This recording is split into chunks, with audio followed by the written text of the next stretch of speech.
Hello friends, welcome to a face study. दोस्तों, आज हम ये जानने की कोशिश करते हैं कि पाकिस्तान के साथ साथ पाकिस्तान के चाचा जान कहे जाने वाले टर्की को भी ग्रे लिस्ट कर दिया गया है। दोस्तों, पाकिस्तान को हमेशा ही ब्लैक लिस्ट होने से बचाने वाले देश टर्की को भी अब एफएटीएफ ने ग्रे लिस्ट में डाल दिया है। जी हाँ दोस्तों, पाकिस्तान के बाद अब उसका करीबी दोस्त तुर्की की भी फाइनेंशियल एक्शन टास्क फोर्स ने यानी कि एफएटीएफ की ग्रे लिस्ट में शामिल कर दिया गया है, क्योंकि ये देश कथित तौर पर आतंकवाद के वित्त पोषण और मनी लॉन्ड्रिंग का मुकाबला करने में विफल रहा है।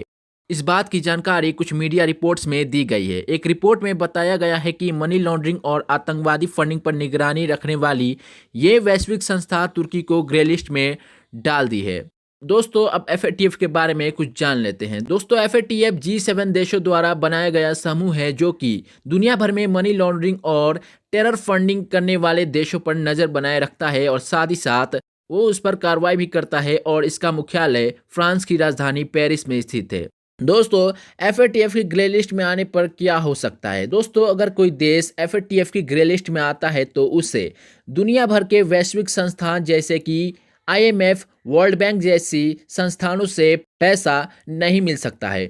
दोस्तों, पाकिस्तान के बारे में तो कुछ ज़्यादा कहने की ज़रूरत नहीं है, क्योंकि हम पहले से ही जानते हैं कि पाकिस्तान हमेशा से ही मनी लॉन्ड्रिंग और टेरर फंडिंग को बढ़ावा देते रहा है, इसीलिए उस पर तो कुछ कह नहीं सकते। लेकिन टर्की के बारे में बात करें तो एफएटीएफ के अधिकारियों ने ये स्पष्ट रूप से कहा है कि टर्की को अपने बैंकिंग और रियल एस्टेट पर नज़र रखने की ज़रूरत है। साथ ही गोल्ड और प्रीशियस स्टोन की डीलिंग होती है, उस पर भी टर्की को नज़र बनाए रखने की ज़रूरत है।